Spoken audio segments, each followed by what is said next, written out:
Welcome, welcome, welcome to the Sub Pop Podcast. I'm Dani Moreno.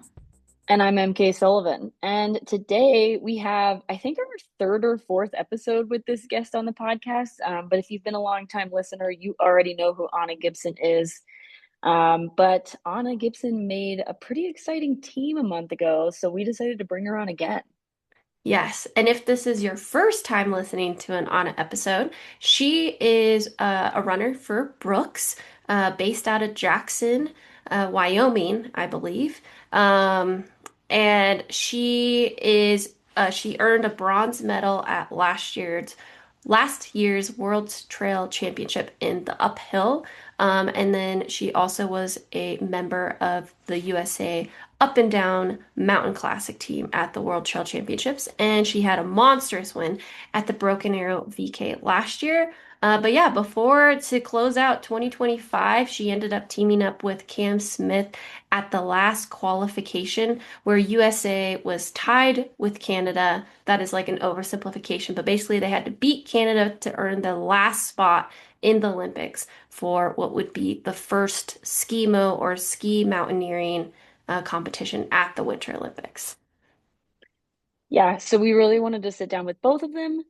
We ended up doing it separately, which I think was actually kind of more fun because I feel like we got like both sides of the story. And yeah, we're really excited for both of them. We will put as much information as we can find on like where to watch and when to watch and how to watch in the show notes. But for now, enjoy this episode with Anna Gibson about her, I guess, kind of like new journey into skimo.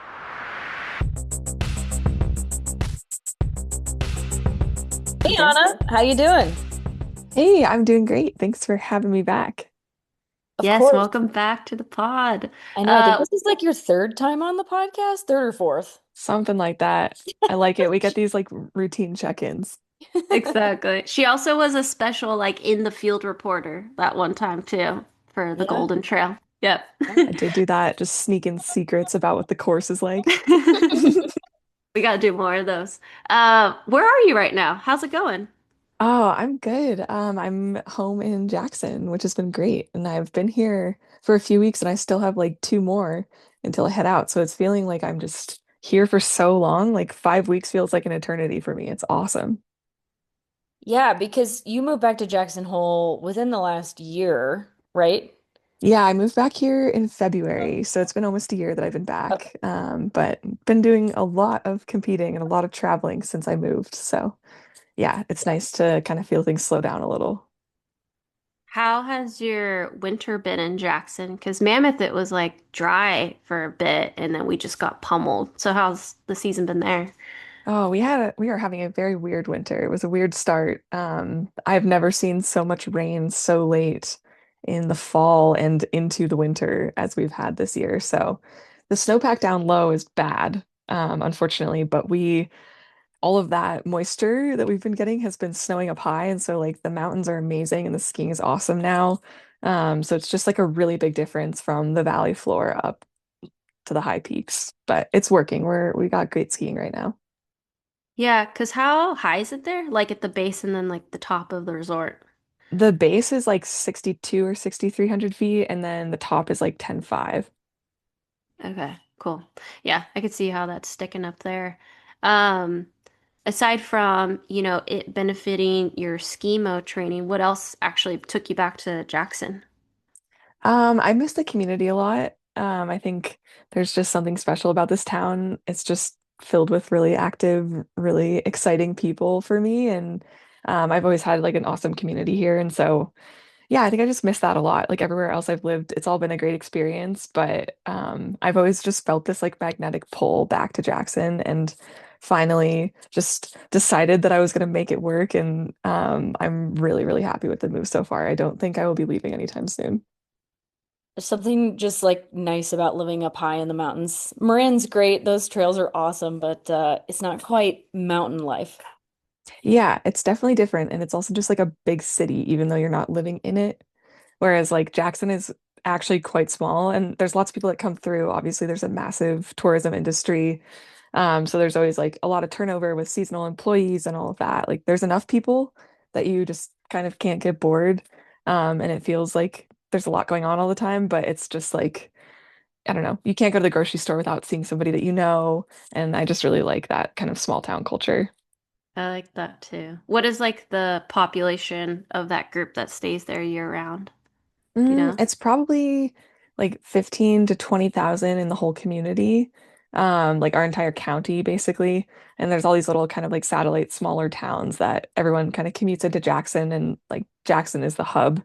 But it's pretty dispersed. And so, yeah, I would say like 15,000 maybe. Yeah, I think Mammoth is like 10 to 12,000 or something, but I totally get that because I feel like every time I come home, I'm like, oh, I saw so and so at the grocery store and then saw this person at the post office, and it's small. And I don't know if you find this, but I feel like with mountain towns too, like very extreme things are normalized. And so you'll just be like hanging out and be like, yeah, I went for a long run. And then another friend will be like, well, I scaled this mountain at 4 a.m. in the morning. You just start getting used to that crazy language just being so normalized, which is really inspiring because you're like, well, my homie over there woke up like 5 hours before I did to, get a beautiful sunrise somewhere. No, totally. I mean, I think that's like the part of the culture that keeps me coming back and like why I'm obsessed with it here. I think it's really good for me just as an athlete and as a person to constantly feel like there are, tons of people who are doing way crazier things than I am. And I find it very inspiring. And it's not like in a competitive sense because there aren't that many professional runners here. And there's like very few people who are doing what I'm doing and like competing in the same spaces. But like the norm is to challenge your body and your mind and like find the line and continue to push it. And I just think as a general culture, that's really healthy for me as an athlete to just be surrounded by all these people who are kind of on the same, same journey as I am in their own sport or their own way. Yeah. No, I totally agree. I feel like this phrase has been going on in Instagram, or I saw Abby Hall do it first, and then I saw a free trail, but like for the love of the game. I don't know if you guys have seen that, but I feel like that's kind of it. No, I feel like that's kind of it in its essence for these mountain towns. It's like a lot of people, there are the people that compete, and then there's people that are just doing it because they love it. But speaking about extraordinary things, one of the things why we brought you on today is Anna Gibson is an Olympian. That's crazy. Is that how is that hit you in the face yet? Like how awesome that is? It still feels kind of crazy. It definitely hits me sometimes. Like normally it's like first thing in the morning I wake up and I'm like, whoa, okay, that was not a dream. Like that's actually happening. Which is crazy because it's been a month since we qualified for the Olympics and it still feels pretty surreal, but it's really exciting. And this in-between time has been like mentally just very interesting for me of like knowing that we've qualified, but it like not being a thing yet and still having time. And yeah, it's been really exciting just like getting to share it with all my people and just like, yeah, put the final touches on the preparation. Have you gotten your like big suitcase full of gear yet? Because I feel like that, at least like with the, world champ stuff, like that's when it starts to feel real is when you get to like try everything on. Yeah, what's crazy is that with the Olympics, they like fit you at the airport once you get there. And so Whoa. I have gotten my skimo race suit. So I have like the suit that I'll be actually competing in, but I haven't gotten any of the other gear. And I think that like doesn't happen until we like arrive in Milan. It's like the day before the opening ceremonies. They're like, we are not giving you gear unless you show up.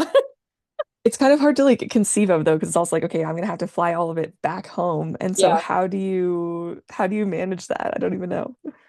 Pack one outfit for a layover that you might miss, and then everything else you just get in Milan. Yeah. No, it's gonna be fun. Something to look forward to. Pretty excited about the Ralph Lauren outfits this year. Yeah, No, that'll be that'll cool. definitely that'll be super cute. As far as like, getting prepared, like you said, you guys was that already a month ago? That's crazy. December 6th. Yeah, Wow, more than that a flew month. by. Who is writing your training? Like who wrote your training for that and who wrote your training between now and then now the Olympics? David Roche, who's been coaching me for the last couple of years, he's done all of it, which is incredible because he's not a skier. And I think it's been a really fun project for both of us and kind of like a cool experiment and learning experience where we're like learning a lot about just what it takes to be good at skimo. And I don't know, he told me he was reading a bunch of articles and like doing a bunch of research into, what other athletes are doing to be successful. And he's like, I kind of think that we should just shake it up and we should do it our way and be different. And I'm like, I love the sounds of that. That sounds great. And so I've honestly just been training the same way that I do and have every other winter, with like a small amount more emphasis on like, specific intensity. Like I'm not normally doing intervals this time of the year if I'm training just for trail. So I'm like, there's intervals added and there's like me practicing my transitions added. But other than that, it's like a lot of zone 2 time. It's just like me skiing at the resort and like going backcountry skiing and just like doing all the things that I love to do in the winter anyways. So it's been a pretty fun process. Yeah, I was gonna ask, like, do you normally do intervals during this like winter period of skimo training at all? Or is like, because I feel like you're usually just doing like big mountain projects in the Mhm. winter, and then it's like sometimes you run, but maybe I just have missed those intervals. No, that's pretty accurate, I would say. Like I mean, thinking back to last winter, my training was basically like as much time skiing as I wanted or felt like, um, whether that was like time skiing at the resort, backcountry skiing, or like dinking around on skimo gear.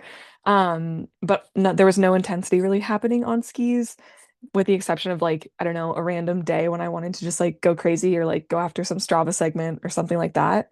The only intensity really that I've done um would be like going to do an uphill treadmill workout, just like an hour on the uphill treadmill with like some threshold intervals in it or something like that.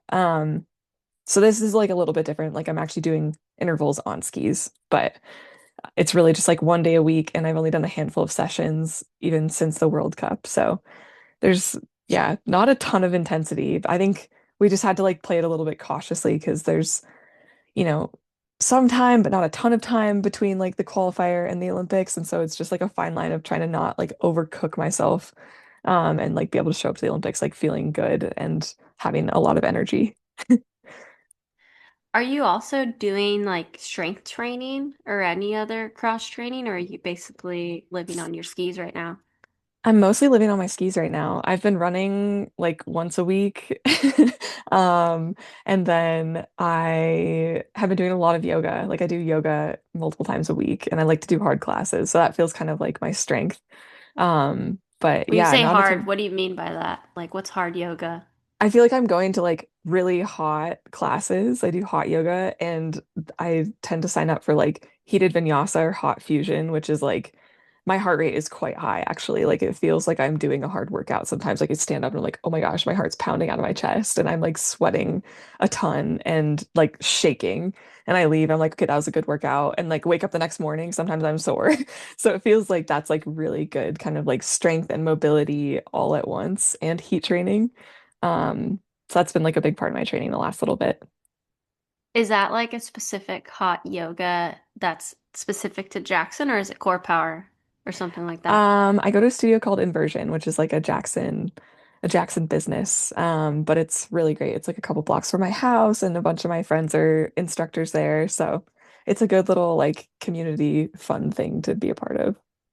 That's cool. That's really cool that David was open to diving just into the realm with you. I think that continues to speak to his ability as a coach because now he's been a coach to Olympians across like multiple disciplines, which is incredibly impressive. Um, so backing up this journey, a month ago you qualified ha give us like what happened. Like, how did you even get to that race from like an ethos standpoint? Like, when did this fire start of hmm I'm going to try to go to the Olympics and be a ski mountaineer at the Olympics? Um, I would say that fire started at the end of June 2025. So quite recently, like it was truly 6 months of training.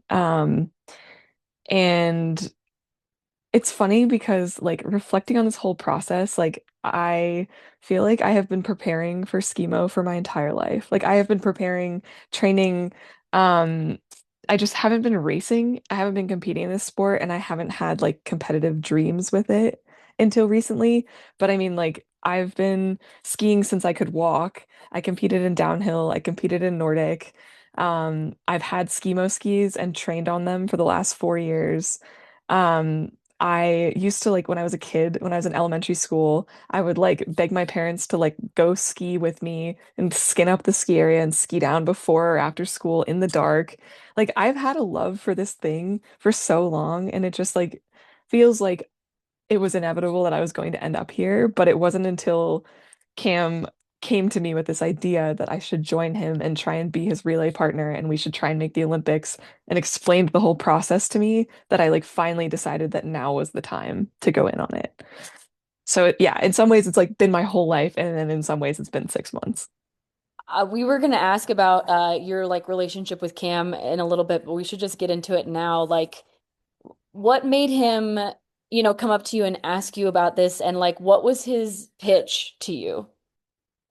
I mean, I think he has been wanting to make the Olympics. That's been a really big goal of his. So from the moment that they announced that skimo was going to be added for Milano Cortina, Cam has been trying to qualify. And so in his mind, he was thinking, what are all the things that I can do as an athlete to be most prepared?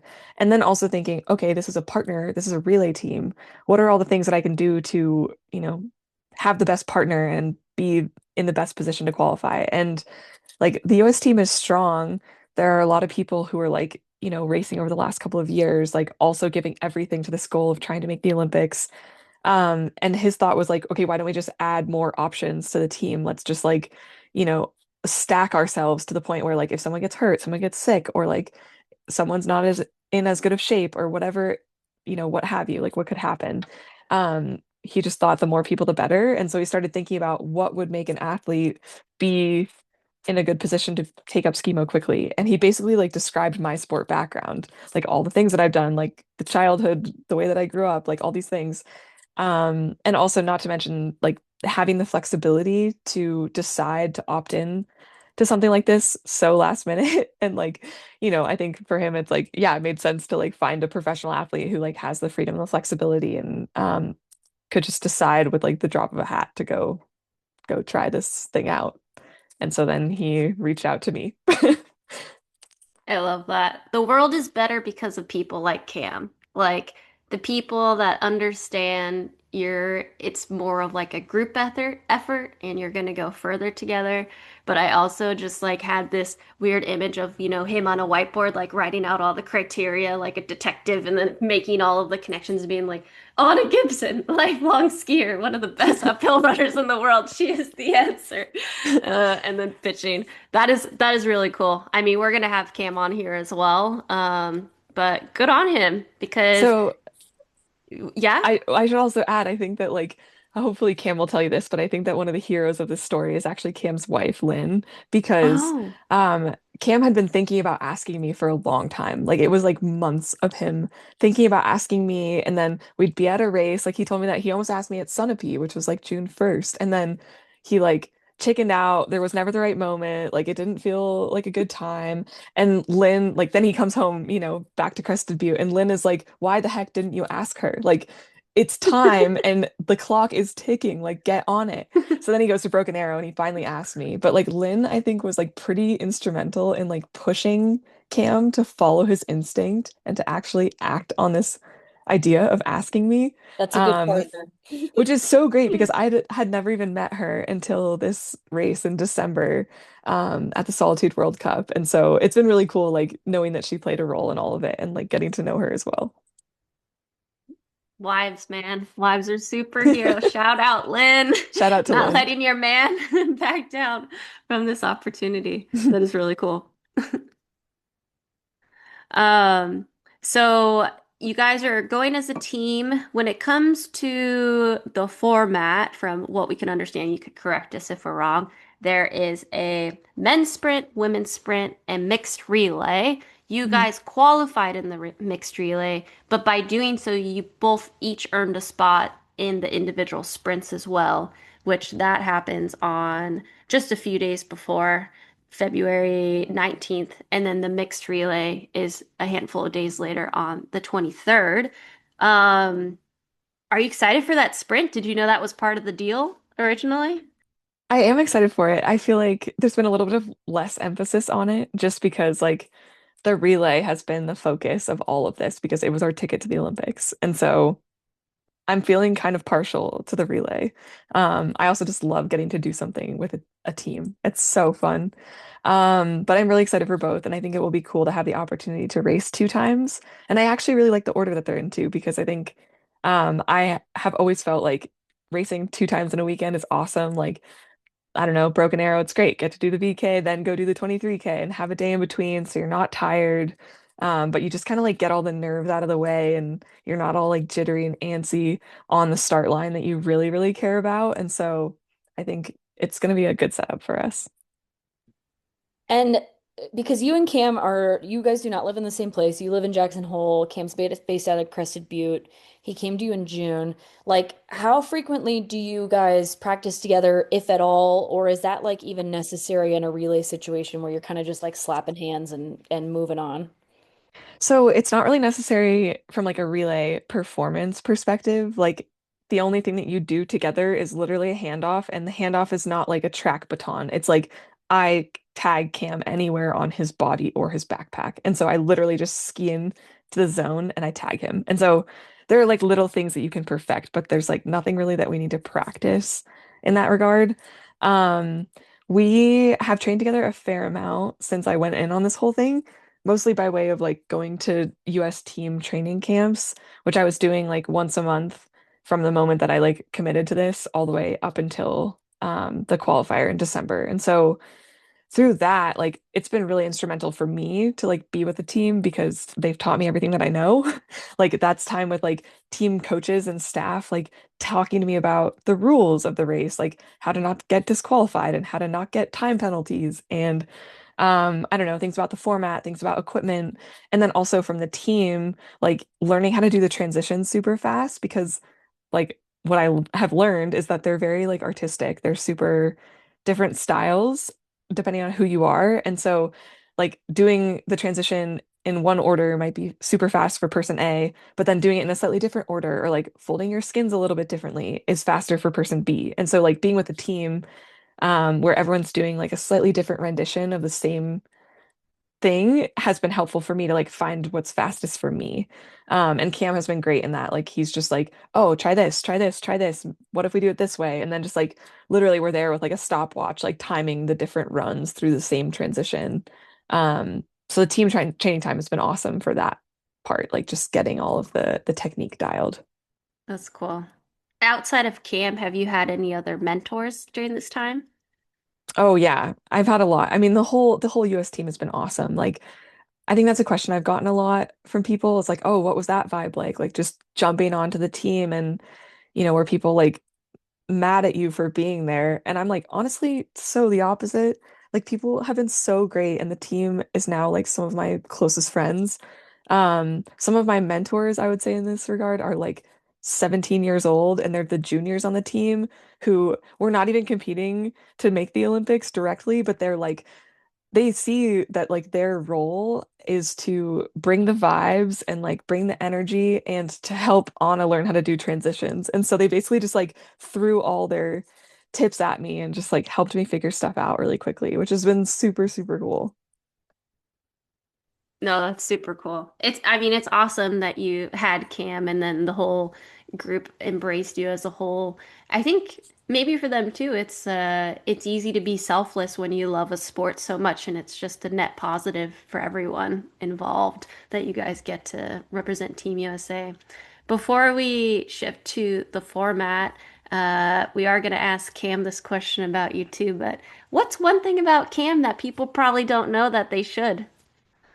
Oh, um, gosh, I mean, I think you know this pretty quickly after meeting Cam, but he's like one of the kindest people. And I think that is like also exemplified. A lot of people don't know that he works for the adaptive program in Crested Butte.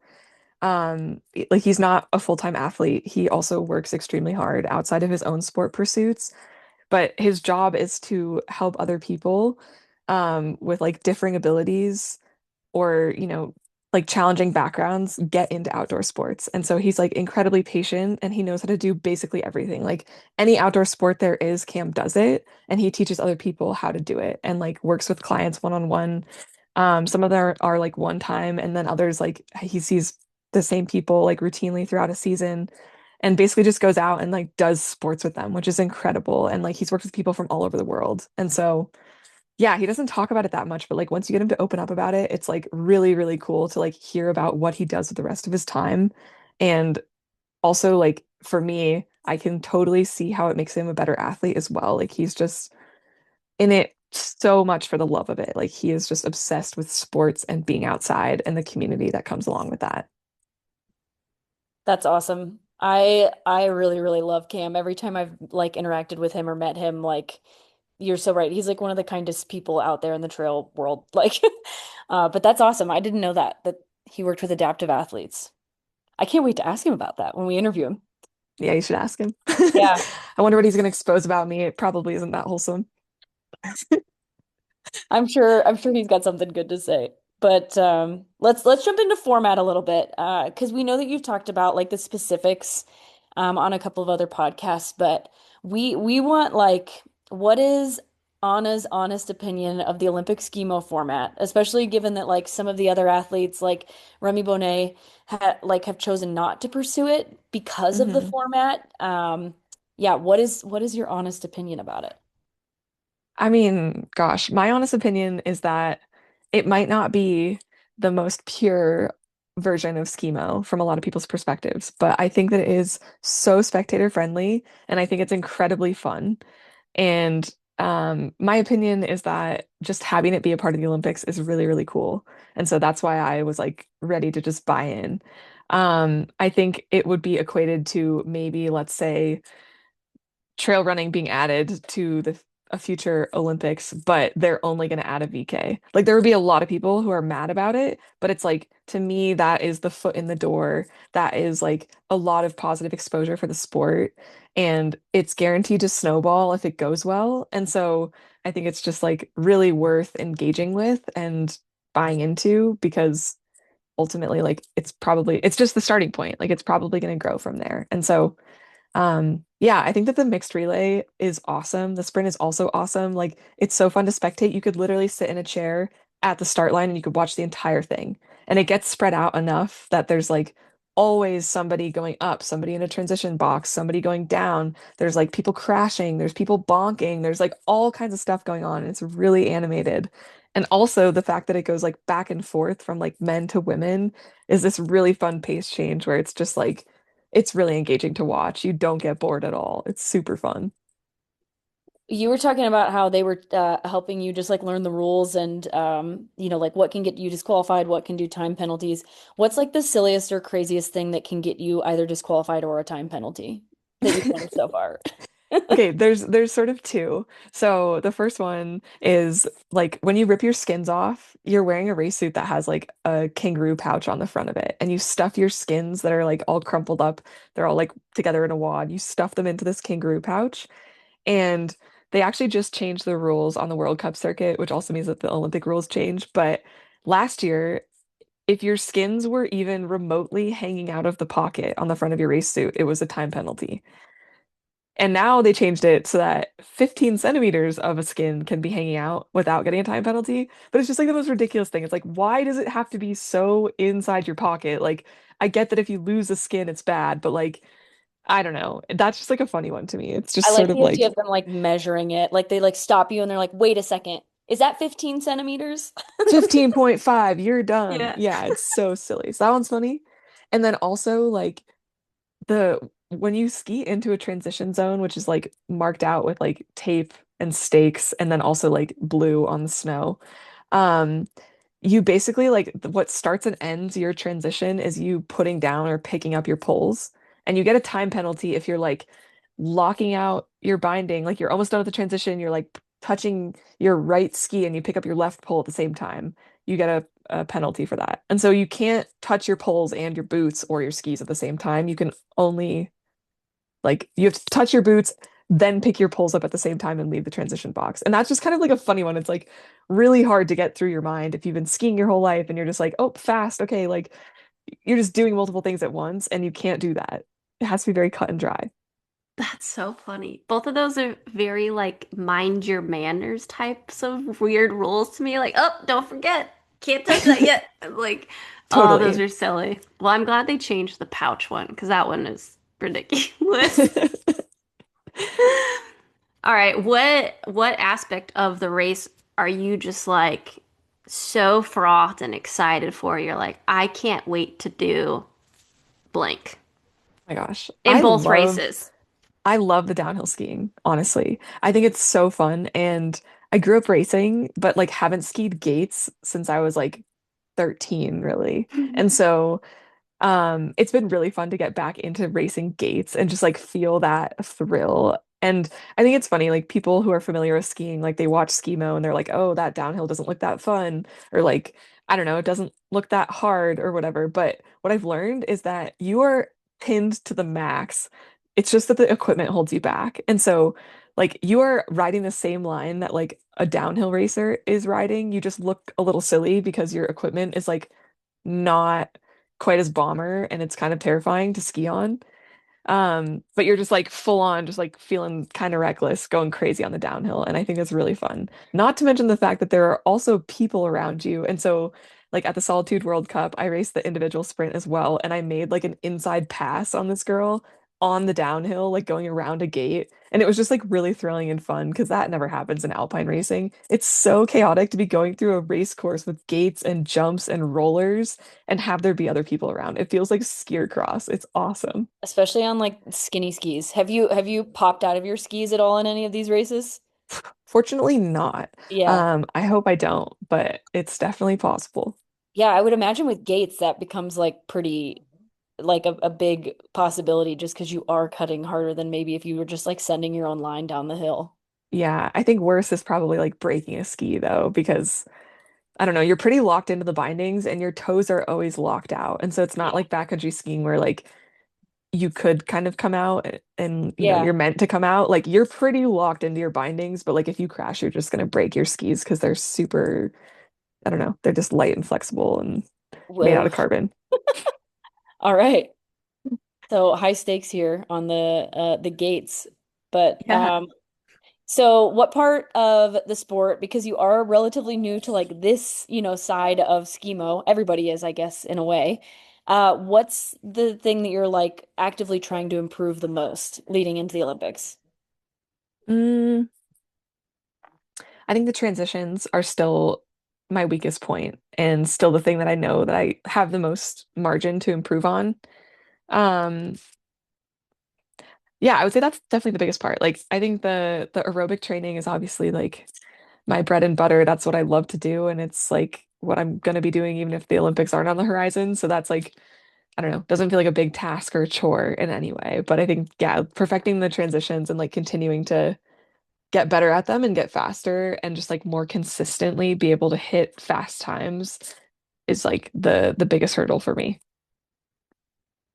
Yeah, plus you just have so much to think about with the steps and stuff, whereas for other people, maybe that's the part they're best at because it's like second nature at this point. Mhm. Um, but girl, you're gonna be good. You still got another month or so. You'll be crushing it. You probably are already crushing it. It's also funny, like, I mean, I was really worried about the transitions before the Solitude World Cup and before like our team qualifier in November. And then in the race, it doesn't feel like a hard thing to do. It's like it becomes very automatic. And it just like happens. And then if I'm a little bit behind or I went a little bit slower than somebody who's been in the sport for 10 years, like I end up just like hammering it out on the uphill and like making up for it on the downhill. You know, like we Yeah. all are coming into the race with different strengths, similar to being a trail runner. It's like not everyone's good at running a technical downhill. But on a course with a technical downhill, if there's an uphill afterwards and they're an uphill runner, like they're going to catch up or they're going to make up ground and it's going to be fine.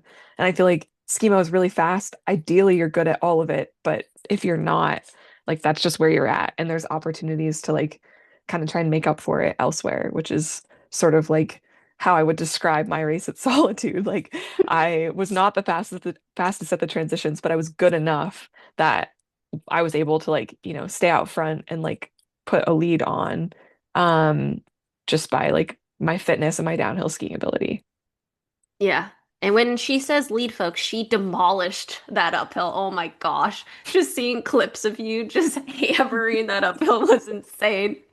You were like, yeah, it was really, really cool seeing that. And also, that's why you're a world-class Olympic athlete. Like, it's good to have things that you're always working on because it just means you're going to get even better at them.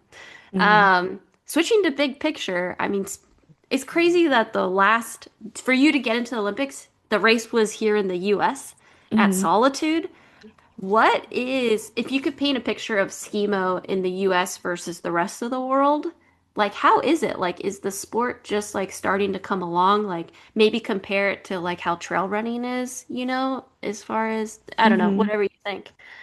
Yeah, I mean, I think it's pretty different in the US than it is in the rest of the world, or specifically Europe. Like in Europe, skimo is quite mainstream. Like I think that you talk to people and they know what skimo is. Whereas in the US, like Cam and I are spending a lot of our time explaining to people what skimo is, how the gear works, like what is this race? How do you even possibly get into this crazy thing?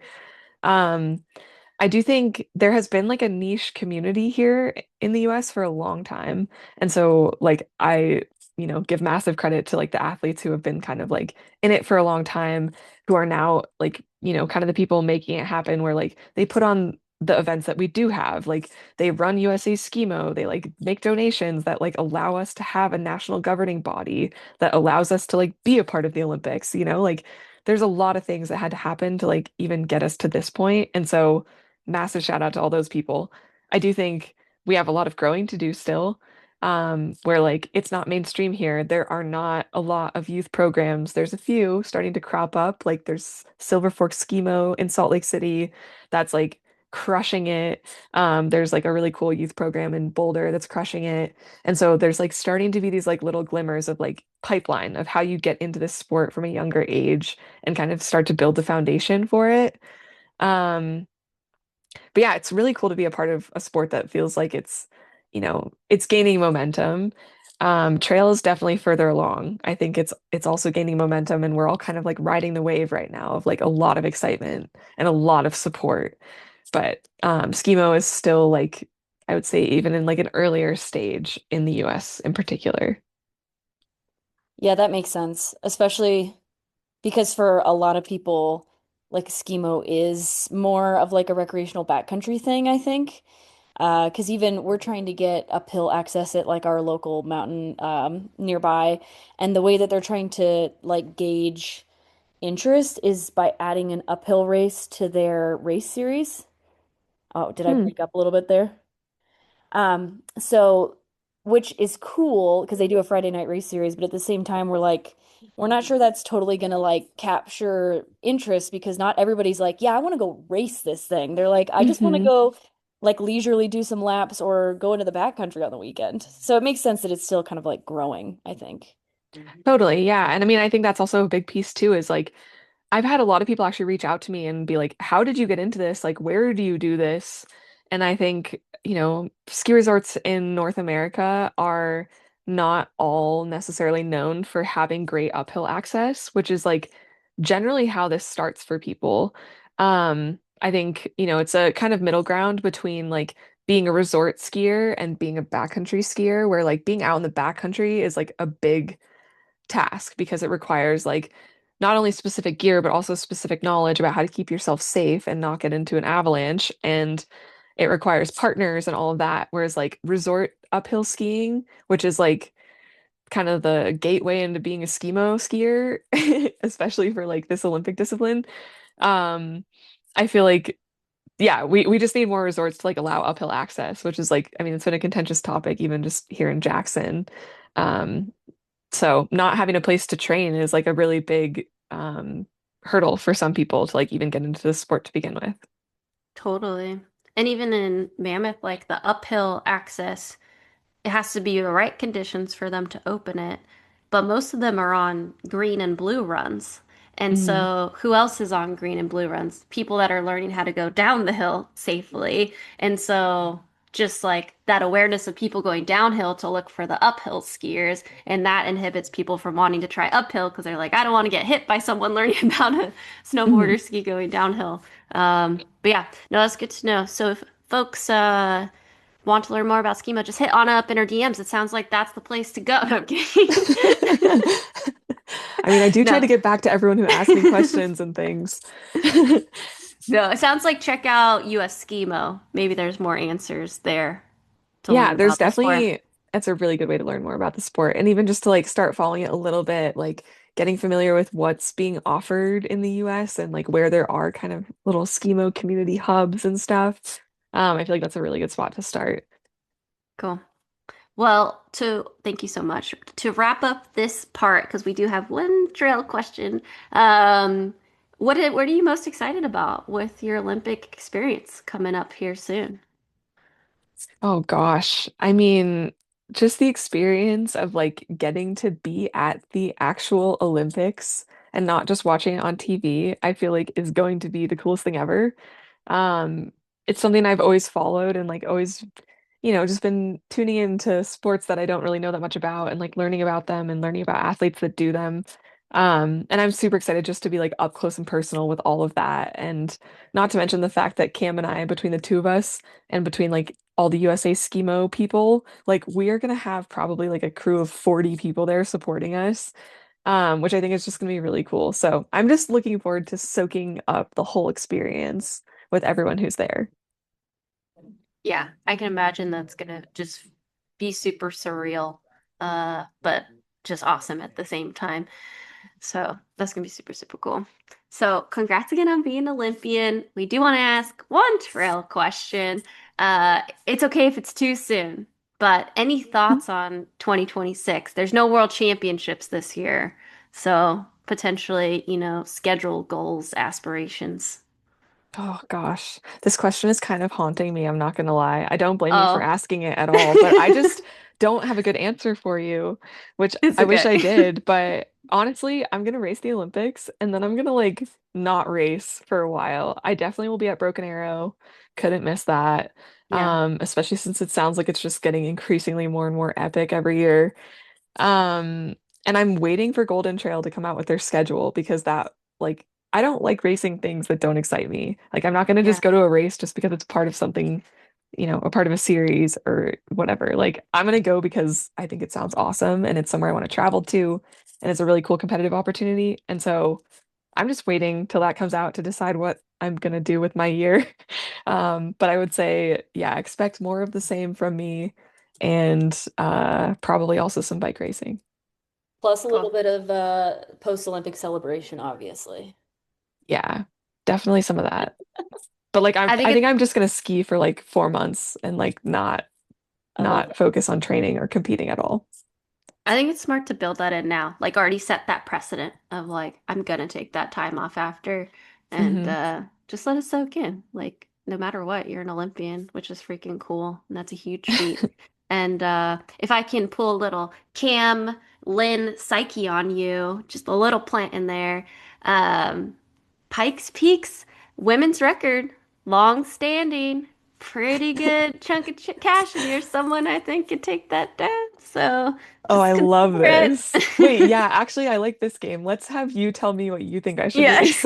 Okay, Pikes Peak, But where else am I going?